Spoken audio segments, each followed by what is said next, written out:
Ananas.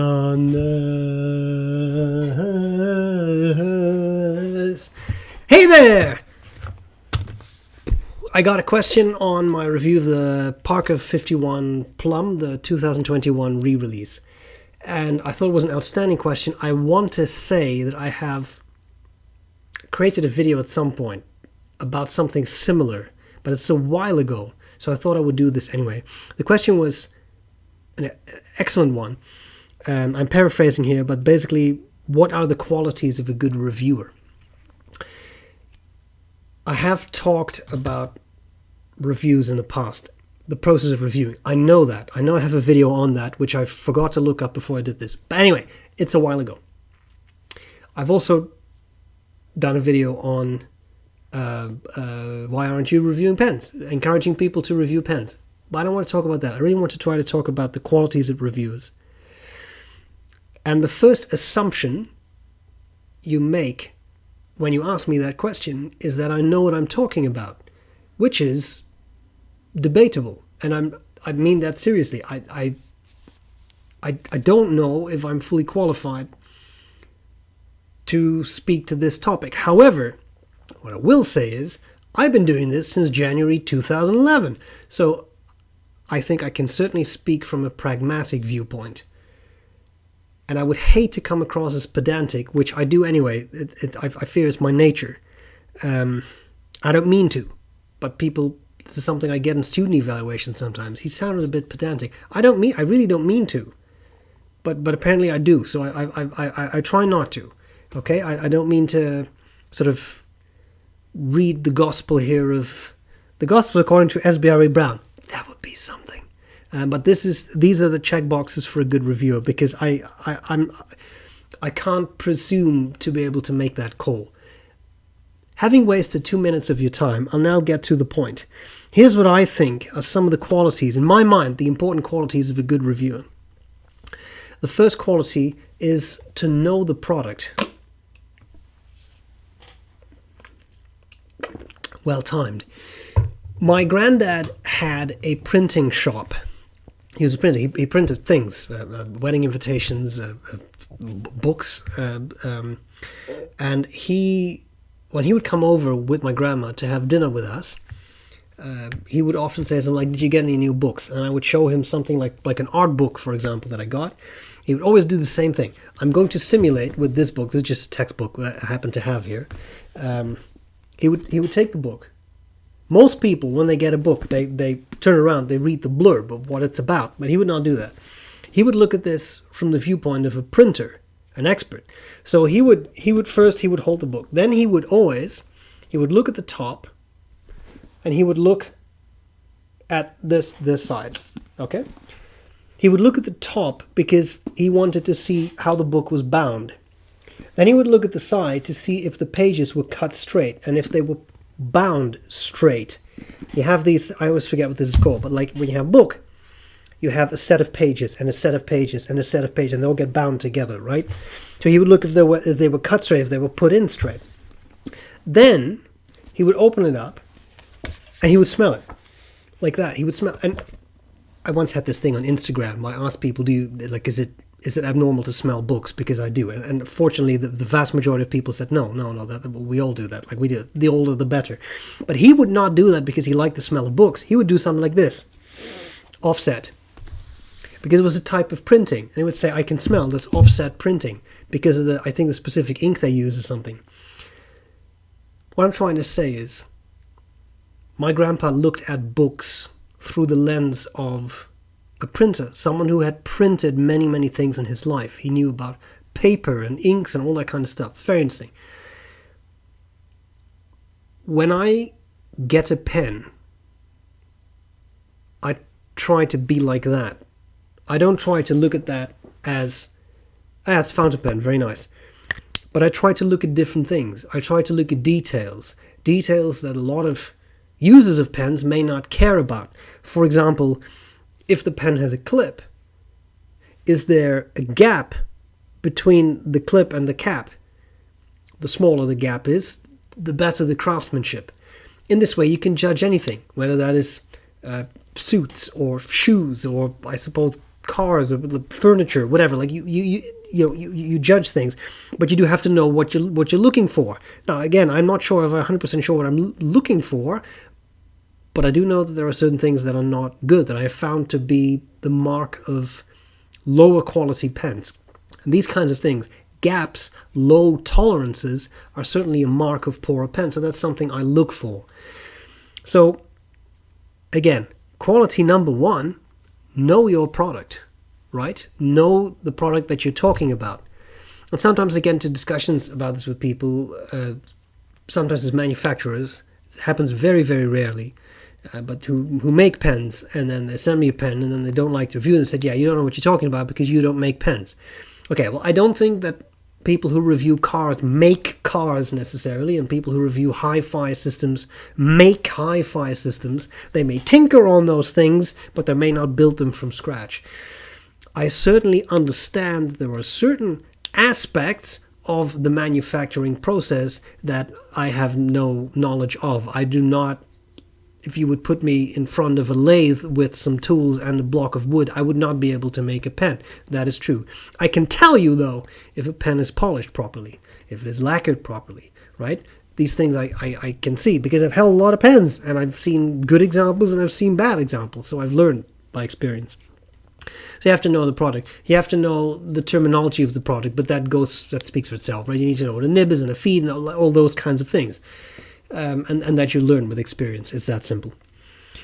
Okay, that to me has kind of already addressed the second point that I wrote down. Well, that's have experience. It's important. It's very difficult to review a product if you don't really know the type of product that you are reviewing.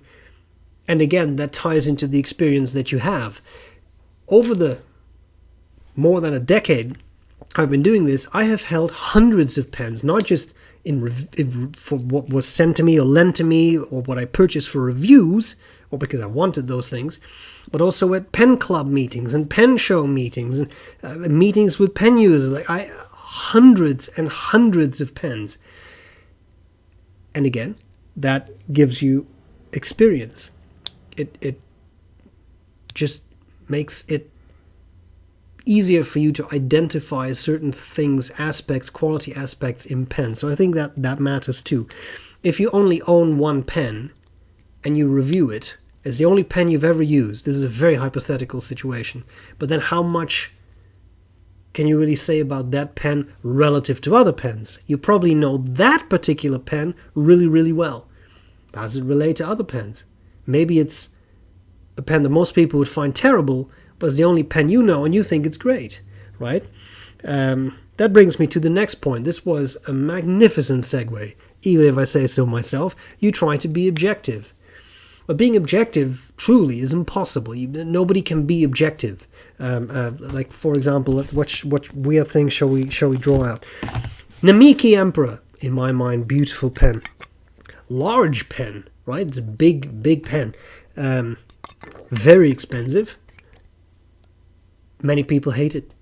They may like it because it's exclusive and it's big and that kind of stuff, but they don't care for it.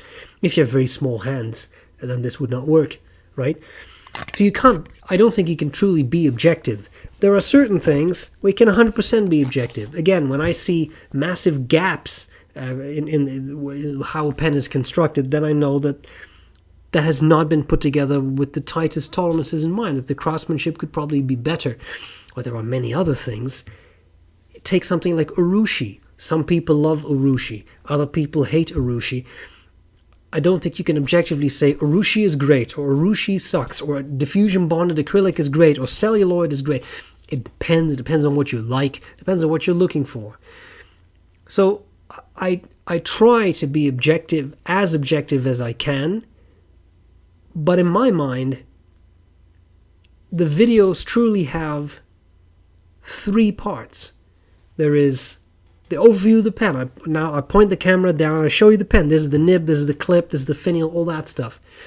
That's a crucial part because I try to really show you that pen. The viewer then has to make up their mind on what they think. Then I do a writing sample. Vital. you can hear what the feedback of the nib is, although a camera microphone tends to pick up that nib sound very loudly, so it's almost every nib sounds a bit scratchy on camera. Having said that, I try to point out, this is a lot of feedback, or this is actually really quite smooth. That matters, but there are people who like quite a bit of feedback. There are people who like absolutely no feedback or want this sort of glassy, smooth experience. No objectivity there either, except for trying to describe what you feel, which is very hard. And someone once asked me, could you be more descriptive? And is it very scratchy? Is it very smooth? And I tried, but I couldn't do it because that I don't know what the classification is. When does something go from very scratchy to a bit scratchy to almost not scratchy? It's hard. I'm not trying to make light of it, but I couldn't do it. So I have to stick to trying to describe what I feel. It's quite a bit of feedback, but I don't really find it scratchy. Okay. The third part of the videos is the likes and dislikes, which is as subjective as it gets.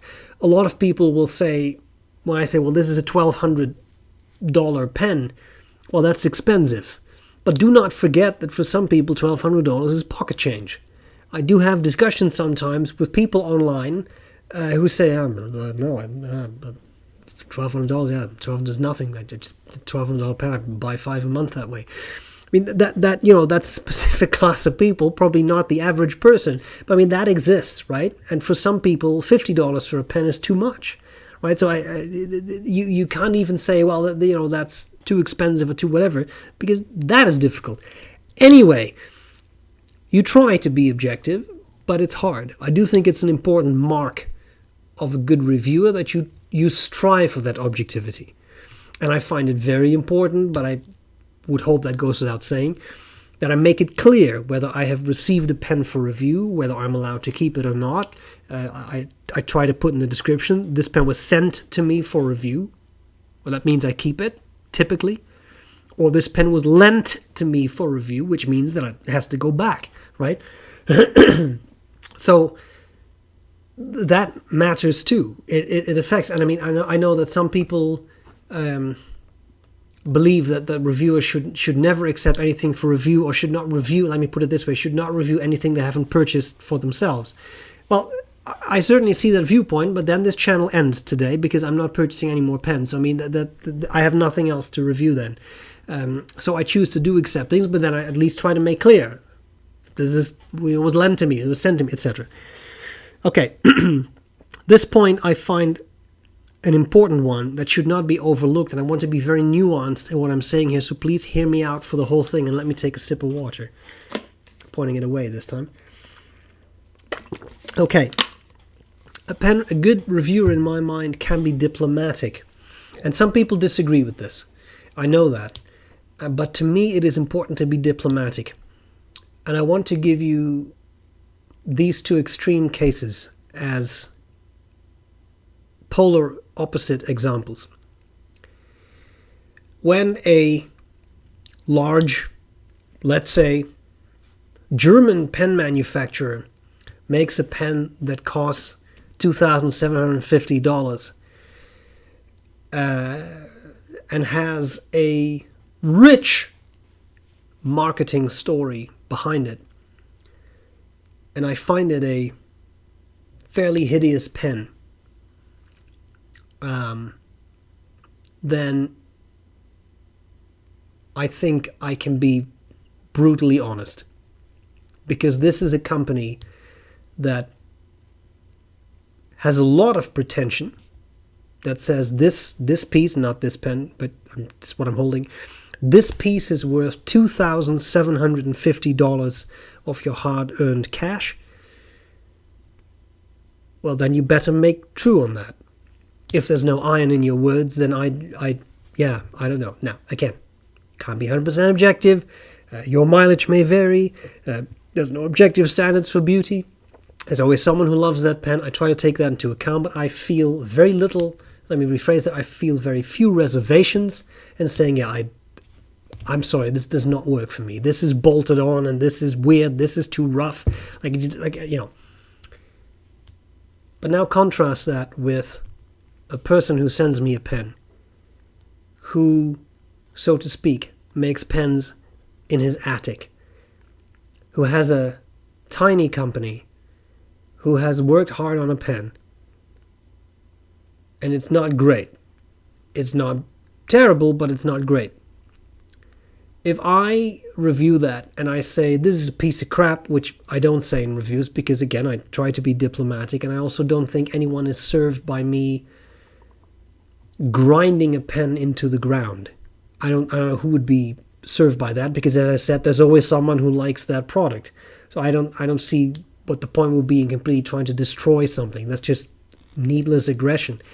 But if I now tell people, oh, this pen is a piece of crap, and it's a person who's trying to build up his pen company, and he only makes one pen every 3 weeks, who is served by that? And in my mind, then some diplomacy is required. Now, you strive for honesty. I haven't put that in my list of properties because I would assume that that one is such an obvious trait of a good reviewer, it doesn't need its own point. You strive for honesty, but then I try to still be constructive in my criticism, and that in my mind is also part of diplomacy. Be constructive. Instead of burning something down, you can say, well, I really like this. I think this is really nice. There's quite a big gap here. It's a little rough here around the edges. There's a step down, it's really quite big. That might help out a person like that to then improve the product. So that diplomacy matters to me. And I think that's the part of a good reviewer. Understand what you are doing. Very quick, and I'll end this point. I saw an interview once with Felix Wilbrink, who is a food critic for a Dutch newspaper. And he said, I'm paraphrasing here, but he said something along the lines of, I don't get sent to Michelin star restaurants. I get sent to basically mom and pop shops. And those are only as good as the package they cut open and then they prepare for you. You have to take that into account when you are reviewing their restaurant. Now, he said, when you go to a Michelin star restaurant, where you can have a tasting menu that is a number of hundreds of dollars, those guys, they claim to be the top of the line in their industry. Then you can be very harsh, because they have that pretension of we are the top of the line, etc. But if you talk about a mom and pop shop, what's the point? And I thought that was an exceptionally well put argument. That's what I try to put in practice in the way I review. I hope this makes sense. Because again, this is not a matter of lying. It's not a matter of covering up. But it is a matter of thinking carefully about how you phrase things. And how you can try to be objective. And sometimes, try to be diplomatic. And sometimes even that is taken the wrong way. It has happened. I'm not naming any names. But it has happened. The 5th out of 6, by the way, we're almost done here. The fifth point for me is a good reviewer can communicate clearly. And that can mean different things for different people. For some people it means writing out a script and verbatim reading the entire script. It's not how I like to do things. I'm not saying that there's anything wrong with that. It's just that is not how I like to do things. I like to do things a little differently. I like to more or less do things on the fly. I don't have a script. I have notes. My notes look like this. It tells me approximately what I should talk about for a specific pen or, mostly pens, I guess, but sometimes a paper or an ink, but that's very rare. Or in this case, I have some talking points, which are just sort of like a bullet list of a couple of terms. That's very important. This is really annoying, isn't it, that I keep doing this? I'm so sorry. So communicating clearly matters. And if that means you have to write out your entire story to be able to read it and sort of read it to the viewer, then I suppose that's what you have to do. I like a more casual thing. I like to make up my phrases on the spot, but I still obviously try to be clear in what I'm trying to say, which is not always easy.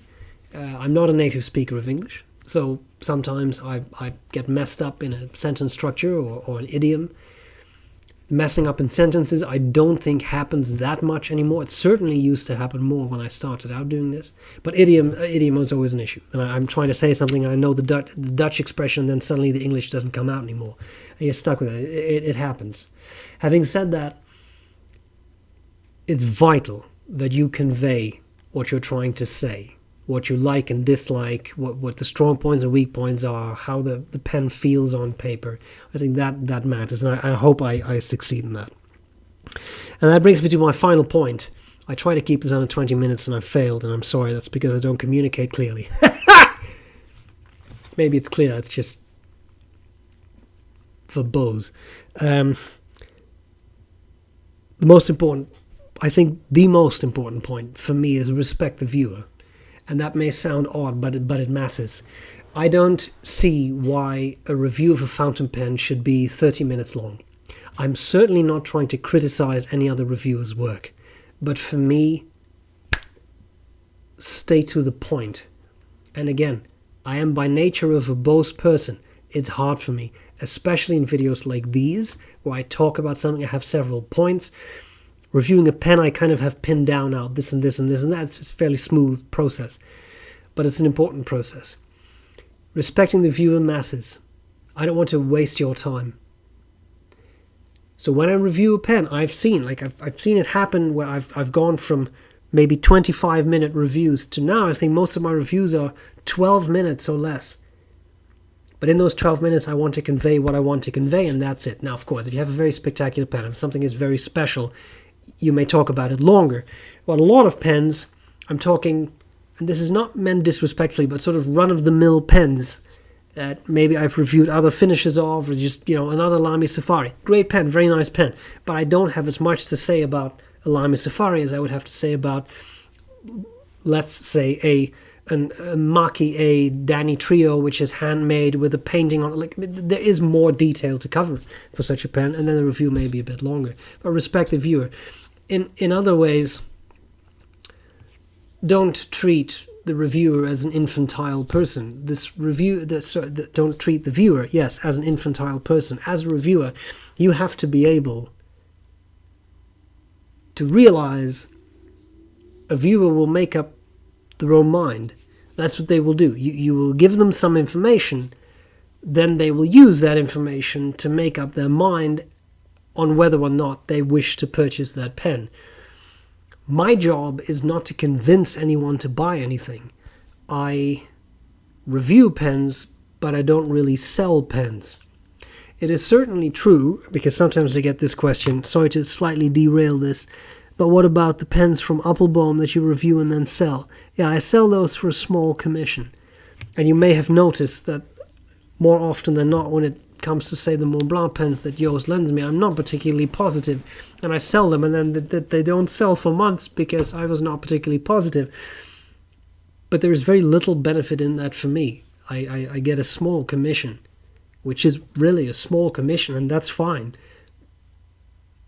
But I don't make reviews more positive so that pen will then sell. Again, go back to, let's say, the Mont Blanc Elvis. It did sell, but it took a while. See what I said about it in the review. Okay? So, treat the viewer as a person who can make their own decisions, who will decide on their own whether they want the pen or not.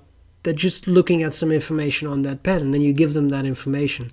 I'm not trying to sway anyone. I'm not trying to get you to buy something, because I don't care.